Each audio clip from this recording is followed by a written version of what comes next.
Predstavme si muža, ktorý bol taký mocný, že sa pozrel na kráľa a v podstate si povedal: nepotrebujem ťa.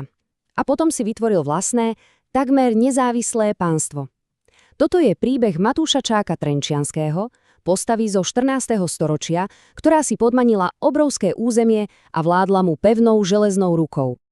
A všetko sa točilo okolo tohto miesta, okolo majestátneho Trenčianskeho hradu.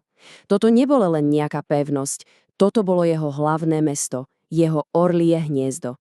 Odtiaľ to riadil svoje rozsiahle územia, vydával vlastné zákony a budoval armádu, ktorá sa fakt nebala postaviť ani tej kráľovskej. Pán Váhu a Tacier. Znie to dosť epicky však? A viete, čo je na tom najlepšie? Tento titul mu nedal žiadny kráľ. Ten si vybojoval a zaslúžil sám, svojou vlastnou silou.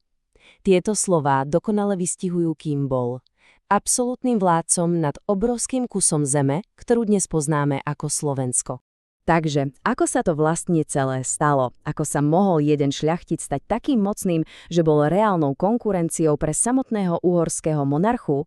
To je presne tá otázka, na ktorú sa teraz pozrieme. Aby sme to pochopili, musíme si uvedomiť, aká bola vtedy doba. Koniec 13. a začiatok 14. storočia. To bolo v Uhorsku obdobie totálneho chaosu. Kráľovská moc bola v podstate na smiech a keď zomrel kráľ Ondrej III, krajina sa prakticky rozpadla. Každý mocný oligarcha si uchmatol, čo mohol. A presne v tomto mocenskom váku zbadal Matúš Čak svoju životnú príležitosť. No, nebolo to tak, že by mu tá moc len tak spadla do lona. Vôbec nie. Matúšova cesta nahor bola výsledkom chladnej stratégie a, povedzme si na rovinu, aj veľmi silného rodinného zázemia. On postupoval naozaj premyslene. Najprv mal obrovskú výhodu vďaka otcovi, ktorý bol Palatín, teda druhý najmocnejší muž v kráľovstve. Tomu otvorilo dvere.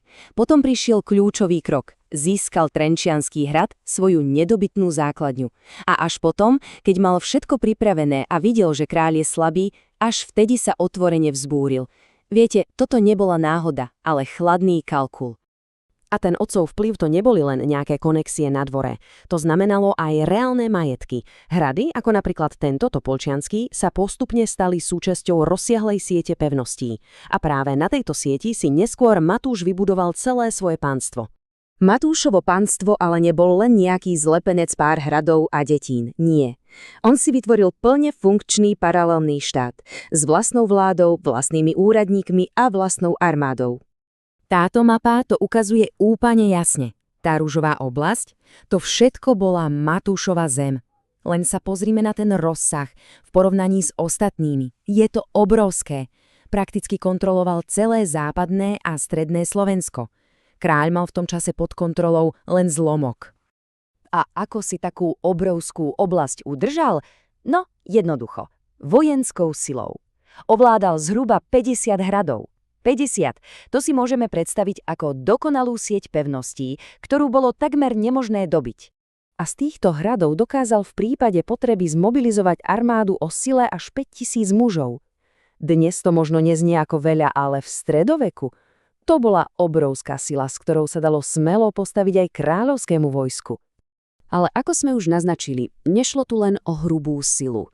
Matúš si vytvoril kompletnú administratívnu štruktúru. Vymenoval si vlastného Palatína, čo bol v podstate jeho premiér. Mal svojho ministra financií, svojich županov. Bol to doslova štát v štáte, ktorý si žil vlastným životom úplne nezávisle od kráľovského dvora. Samozrejme, takáto situácia, takáto otvorená vzbura nemohla trvať večne. Na scéne sa totiž objavil nový, veľmi energický kráľ, Karol Róbert z Anžou, a bolo jasné, že dvaja takíto kohúti na jednom smetisku byť nemôžu. Schyľavalo sa ku konfliktu. Matúš sa rozhodol hrať vabank. Už nežiadal len ďalšie majetky. V roku 1309 poslal ku kráľovi poslov s požiadavkou, ktorá všetkým vyrazila dych. Žiadal v podstate autonómne slovenské kniežatstvo. Chcel byť oficiálnym vládcom svojho územia. Kráľovo rázne nie znamenalo jediné – otvorenú vojnu. A táto vojna mala svoje veľké finále. V roku 1312 sa odohrala bitka pri Rozhanovciach, jedna z najdôležitejších bitiek našich dejín. Je tu však jedna zaujímavosť, Matúš Čák tam osobne vôbec nebol. Poslal tam ale svoje vojská, aby pomohli jeho spojencom Omodejovcom. Výsledok bitky bol pre Matúšových spojencov absolútnou katastrofou. Kráľovské vojsko ich totálne rozprášilo a hoci Matúšovo vlastné územie zostalo nedotknuté, bola to pre neho obrovská strategická prehra. Zrazu prišiel o svojich najsilnejších spojencov na východe, ocitol sa v izolácii a Karol Robert konečne mohol začať systematicky ukrajovať z jeho pánstva. Ale pozor, jeho pád nebol vôbec okamžitý. Táto časová os ukazuje, aký bol húževnatý. Aj po tej pohrome pri Rozhanovciach sa držal pri moci ešte takmer 10 ročie. Áno, stratil nejaké územia, prišiel o Nitru, ale to jadro jeho pánstva s centrom v Trenčíne, to zostalo pevné a nedobytné až do jeho smrti. Takže, prešli sme si jeho vzostup aj pomalý pád. Ale aký odkaz po sebe vlastne zanechal? Ako sa na neho pozeráme dnes? No, a tu sa to začína poriadne zamotávať. Je v tom obrovská irónia však. Matúš Čák zomrel neporazený, nikdy ho vojensky nezdolali. Zomrel v roku 1321 ako pán svojho územia. Lenže celé to jeho kráľovstvo stálo a padalo na jednom človeku. Na ňom samom.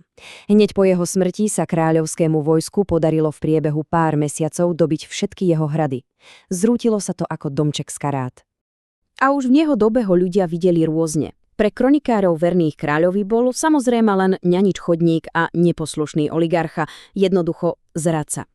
Ale keď sa pozrieme na zahraničné záznamy, napríklad z Nemecka, opisujú ho úplne inak, ako nebojácného a sebavedomého vojvodu. Videli v ňom skrátka silného hráča, ktorý si vedel vydobiť svoje miesto. A toto je naozaj fascinujúce.